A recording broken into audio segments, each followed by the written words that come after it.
Narito ang iyong pang-araw-araw na horoscope para sa Pisces para sa araw ng March 20, 2026. Ang araw na ito ay nagbibigay sa mga Pisces ng isang napakagandang pagkakataon upang mas mapalalim pa ang inyong ugnayan sa inyong sariling pagkatao pati na rin sa mundong nakapaligid sa inyo. Makakaramdam ka ng isang malakas na udyok na maglaan ng sapat na panahon para sa masusing pagsusuri sa iyong kalooban, pagmuni-muni sa mga nakaraang karanasan, at muling pag-aayos ng iyong mga prioridad sa buhay. Napakahalaga na bigyan mo ng mataas na halaga ang iyong munting tinig sa loob at ang iyong kutob o intuisyon sa tuwing gagawa ka ng anumang desisyon, dahil ang mga malalim na kaisipang ito ang magsisilbing iyong gabay at liwanag sa iyong mga personal at profesional na hakbang. Ang pagbibigay ng matinding pokus sa pagkilala sa sarili at ang pagkakaroon ng malinaw na damdamin ay lalong magpapatibay sa iyong pakiramdam ng balanse at kapayapaan sa loob ng puso, na siyang magbibigay ng positibong epekto sa bawat kilos na gagawin mo sa kabuuan ng iyong maghapon. Pagdating naman sa iyong trabaho, mayroon kang malaking potensyal na makatuklas ng mga bagong paraan o diskarte sa iyong mga proyekto at responsibilidad na sadyang magpapadali sa daloy ng iyong mga gawain at magpapataas ng iyong pagiging produktibo.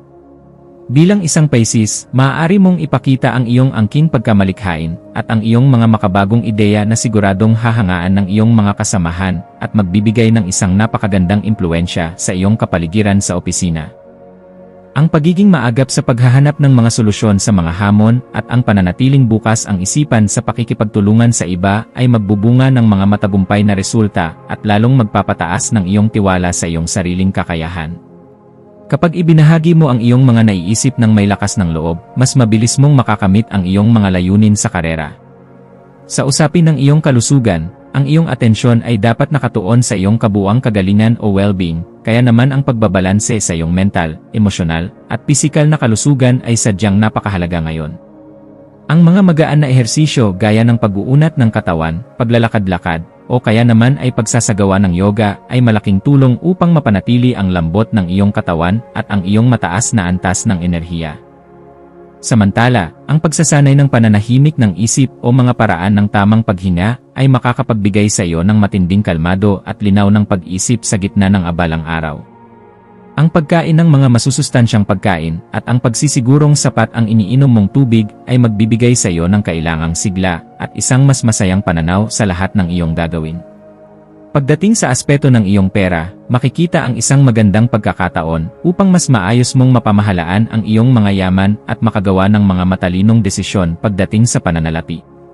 Ang matyagang pagtatala ng iyong mga pinagkakagastusan, ang pagbuo ng isang maayos na budget, at ang seryosong pagsusuri sa kung ano ang mga bagay na dapat unahin ay magbibigay sa iyo ng pakiramdam na kontrolado mo ang iyong sitwasyon at mayroon kang seguridad.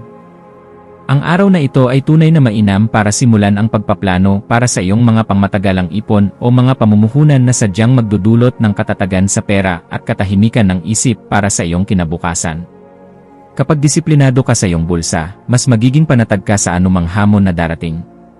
Sa usapin ng pag-ibig, ang mga Pisces ay maaaring makaranas ng isang mas matindi at mas malalim na koneksyon sa kanilang kapareha o sa mga mahal sa buhay sa pamamagitan ng tapat at bukas na pakikipag-usap at ang pagiging mapagmasid sa nararamdaman ng bawat isa. Para naman sa mga kasalukuyang nag-iisa o single, ang pananatiling bukas sa mga makabuluhang pakikipag-usap at sa mga bagong karanasan ay maaaring maghatid sa iyo ng mga kapanapanabik na pagkakataon sa pag-ibig. Ang pagiging totoo sa iyong sarili, ang pagpapakita ng malasakit, at ang pag-aalaga sa damdamin ng iba ay magbubunga ng mas masaya at mas makabuluhang mga relasyon, pati na rin ang malalim na pagkakaintindihan sa bawat pakikipag-ugnayan mo sa iyong kapwa. Ang iyong personal na paglago at ang patuloy na pagpapabuti sa iyong sarili ang magiging pangunahing focus mo sa araw na ito. Maaari kang maglaan ng sapat na oras sa pag-aaral ng mga bagong bagay, pagpapahusay ng iyong mga kasanayan, o kaya ay pagtuon sa iyong mga malikhaing hilig na sadyang magpapalawak ng iyong pananaw at maghahatid ng ganap na kasiyahan. Ang iyong likas na pagiging mausisa at ang pagiging maagap sa pagtuklas ng mga bagong kaalaman o karanasan ay magbibigay sa iyo ng pakiramdam ng tagumpay at lalong magpapasigla sa iyong motibasyon sa iyong pang-araw-araw na pamumuhay. Ang bawat hakbang mo patungo sa pagiging mas mahusay na tao ay magdadala sa iyo ng higit na kumpiyansa sa lahat ng aspeto ng iyong buhay. Sa iyong mga pakikipag-ugnayan sa ibang tao, makakahanap ka ng mga kasiyasya at makabuluhang koneksyon sa iyong pamilya, mga kaibigan, at maging sa iyong mga kasamahan sa trabaho. Ang pagiging isang mabuting tagapakinig at ang pagpapakita ng tunay na pag-unawa sa nararamdaman ng iba ay lalong magpapatibay sa inyong mga relasyon at magdudulot ng respeto at pagpapahalaga sa isa't isa. Ang paglalaan ng dekalidad na oras at ang pakikipagkwentuhan tungkol sa mahahalagang bagay ay magbubunga ng positibong enerhiya, emosyonal na suporta, at pakiramdam na ikaw ay kabilang, na siyang nagbibigay ng tunay na ligaya at kaayusan sa iyong buong araw. Ang iyong presensya ay magiging isang malaking inspirasyon sa mga taong nasa paligid mo. Ang araw na ito ay sadyang napakainam para sa pag-organisa at pagpaplano ng iyong mga pang-araw-araw na responsibilidad upang hindi ka malula sa dami ng gawain. Ang pagtatakda ng malinaw na mga prioridad at mga layunin ay makakatulong ng malaki upang maging mas mahusay ka sa iyong mga ginagawa at maiwasan ang pakiramdam na ikaw ay nalulunod sa trabaho. Ang paggamit ng isang maayos na sistema sa iyong trabaho at sa iyong mga personal na tungkulin ay magbibigay sa iyo ng pakiramdam na marami kang natatapos habang pinapangalagaan mo pa rin ang iyong emosyonal at mental na kalusugan. Kapag maayos ang iyong schedule, mas magkakaroon ka ng oras para makahinga ng maluwag at i-enjoy ang mga sandaling para sa iyong sarili lamang. Ang pagkakaroon ng kamalayan sa iyong emosyon at ang pagmuni-muni sa iyong sariling damdamin ay napakahalaga upang mapanatili ang katatagan sa loob ng iyong mga relasyon at sa iyong mga ginagawa sa propesyon. Ang pagsusulat sa isang talaarawan, ang meditasyon, o kahit ang simpleng pananahimik sandali para mag-isip ay makakatulong upang maayos mong maproseso ang iyong mga nararamdaman at magkaroon ka ng linaw sa paggawa ng mga desisyon. Ang pagiging malay sa iyong mga pansariling hangganan o boundaries at sa iyong paraan ng pakikipag-usap ay magdudulot ng positibong epekto sa lahat ng iyong pakikitungo sa iyong kapaligiran. Kapag kilala mo ang iyong sariling emosyon, mas madali mong maiiwasan ang mga hindi pagkakaunawaan sa ibang tao. Sa usapin muli ng pera, ang pagkakaroon ng isang estratehikong plano at ang pagiging maagap sa mga usaping pinansyal ay magbibigay sa iyo ng seguridad at sapat na tiwala sa sarili. Ang pagsusuri sa iyong mga prioridad sa pera, ang pagtatala ng iyong budget, at ang matalinong pagdedesisyon bago gumawa ng anumang pamumuhunan ay maghahatid sa iyo ng kalinawan at katahimikan ng isip. Ang araw na ito ay tunay na mainam para gumawa ka ng mga konkretong hakbang na magdadala sa iyo patungo sa katatagang pinansyal at pangmatagalang paglago ng iyong kabuhayan. Tandaan na ang bawat matalinong hakbang na gagawin mo ngayon ay magsisilbing matibay na pundasyon para sa iyong mga pangarap sa mga susunod na taon. Pagdating sa pag-ibig, ang tapat na pagpapakita ng pasasalamat at ang pag-aalaga sa iyong kapareha ng buong puso ay lalong magpapatibay sa inyong koneksyon at magdudulot ng kasiyahan para sa bawat isa. Para naman sa mga single, ang pagiging bukas sa mga makabuluhang pakikipag-ugnayan at sa mga bagong karanasan ay maaaring magdala ng mga kapanapanabik na pagkakataon sa usaping romantiko. Ang pagiging sensitibo sa nararamdaman ng iba, ang pagpapakita ng kabutihan, at ang pananatiling totoo sa iyong sarili ay magdadala ng positibong enerhiya at mas malalim na ugnayan sa iyong mga mahal sa buhay.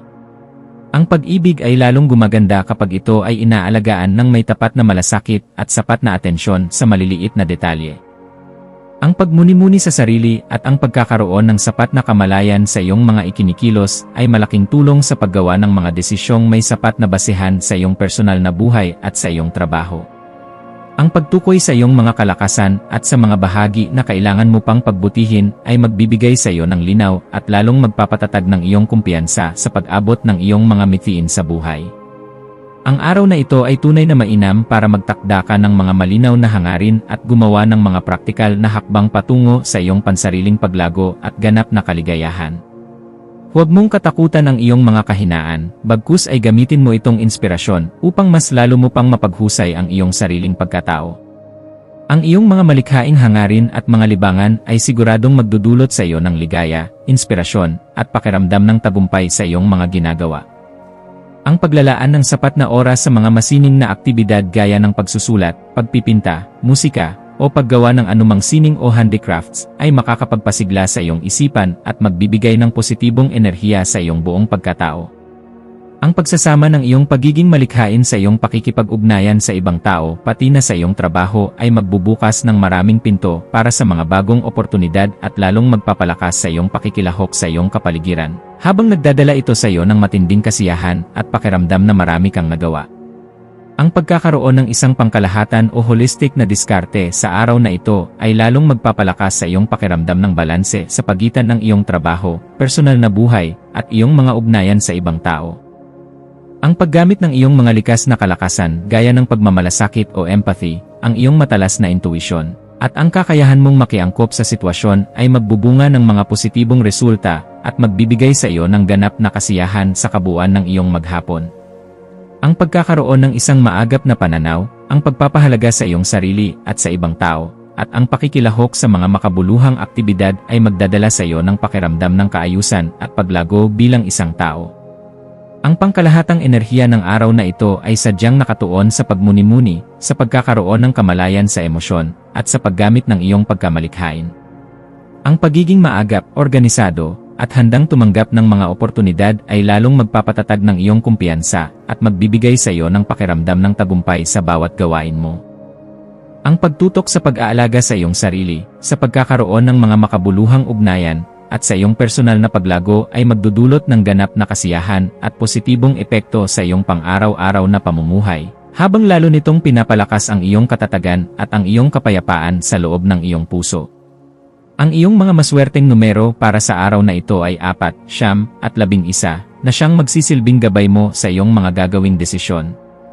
Ang kulay na lavender naman ang iyong magiging maswerteng kulay dahil ito ay magdadala sa iyo ng pakiramdam ng katahimikan, linaw ng isip, at inspirasyon sa lahat ng iyong gagawin. Samantala, ang iyong maswerteng gawain para sa araw na ito ay ang paglalaan ng sapat na oras sa pagmuni-muni, meditasyon, mga malikhaing aktibidad, at ang madiskarteng pagpaplano para sa iyong mga layuning personal at propesyonal.